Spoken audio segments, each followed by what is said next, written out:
तो यहाँ पर हम पढ़ेंगे वैष्णव धर्म और इस्लाम धर्म, पेज नंबर 14 और 15 लूसेंट से लिया हुआ है। तो वैष्णव धर्म की जानकारी उपनिषदों द्वारा मिलती है। वैष्णव धर्म की जानकारी उपनिषदों द्वारा मिलती है। वैष्णव धर्म के प्रवर्तक कृष्ण हुए। कौन हुए? कृष्ण। कृष्ण का उल्लेख छांदोग्य उपनिषद में मिलता है। देखिए, याद रखना, कृष्ण योग्य थे तो छांदोग्य, ठीक है, छांदोग्य उपनिषद। विष्णु के 10 अवतारों का उल्लेख मत्स्य पुराण में है। विष्णु के जो दशावतार हैं उनका उल्लेख मत्स्य पुराण में है। तो वैष्णव धर्म के प्रवर्तक कृष्ण हुए, ठीक है, इनका उल्लेख छांदोग्य उपनिषद में है। 10 अवतार मत्स्य पुराण में मिलते हैं। अब प्रमुख संप्रदाय और उनके आचार्य, तो वैष्णव संप्रदाय, ब्रह्म संप्रदाय, रुद्र और सनक। वैष्णव धर्म के संप्रदाय आचार्य हुए रामानुज। तो आप याद रखना ऐसे कि वैष्णव मतलब विष्णु, तो राम से रिलेशन है इनका, रामानुज।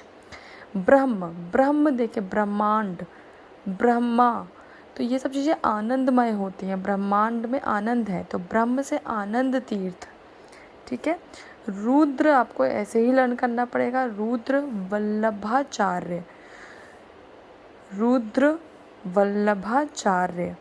सनक से आप कुछ निम्बार्क है, निम्बार्क, तो अलग ही वर्ड है। सनक अलग ही है संप्रदाय, और निम्बार्क, तो ये दो आपको ऐसे ही लर्न करना होगा। इतने इम्पोर्टेंट नहीं है, फिर भी आप रीड कर रहे हैं इसको, ये ऊपर के क्वेश्चंस इम्पोर्टेंट हैं।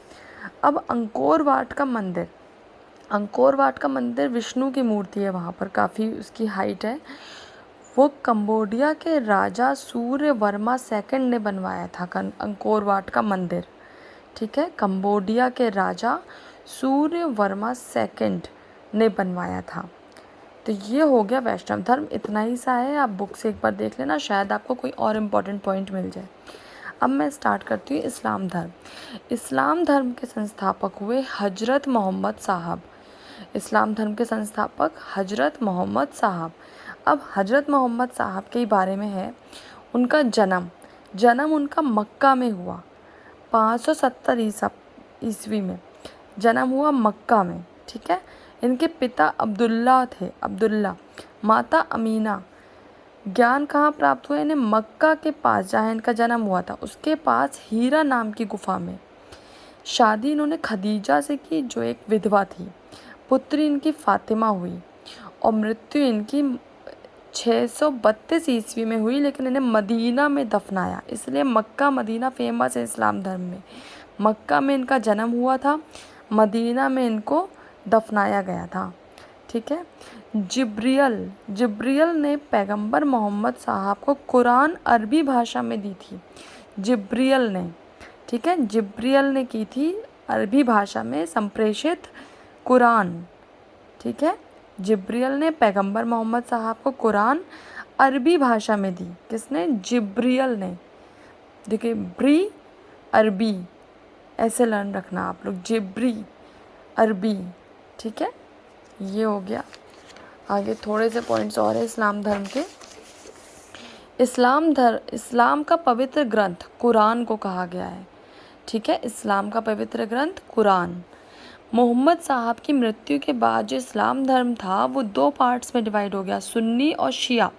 सुन्नी जो सुन्ना में विश्वास रखते थे, और शिया वो हुए जो पैगंबर मोहम्मद साहब के कथनों व कार्यों में काम करते थे उसके अकॉर्डिंग, ठीक है। शिया कौन हुए? जो पैगंबर मोहम्मद साहब के कथनों व कार्यों के अनुसार काम करते थे।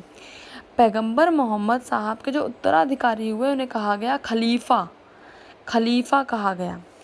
पैगंबर साहब जी का जो जीवन चरित्र है वो इब्ने इशाक ने लिखा। किसने? इब्ने इशाक ने लिखा पैगंबर साहब का जीवन चरित्र। मोहम्मद साहब के जन्मदिन पर ईद ए मिलान उन नबी पर्व मनाते हैं मुस्लिम्स। मोहम्मद साहब के जन्मदिन पर ईद ए मिलान उन नबी पर्व मनाया जाता है, ठीक है। सर्वप्रथम भारत में जो इस्लाम का आगमन हुआ वो अरबों के जरिए हुआ। अरबों के जरिए इस्लाम भारत में आया सर्वप्रथम, ठीक है। ये हो गया इस्लाम धर्म। और ये था वैष्णव धर्म। इसको मैं फुल दिखा देती हूँ। आप लोग स्क्रीनशॉट ले लिया करिए, अगर आपको नोट्स बनाना हुआ करे तो आप एक स्क्रीनशॉट ले लिया करिए इसका, कि इस तरह से बनाना है, थोड़ा सा आइडिया मिल जाएगा। ओके, ये देखिए, तो अपने नोट्स ज़रूर बनाइएगा। Okay, thank you so much.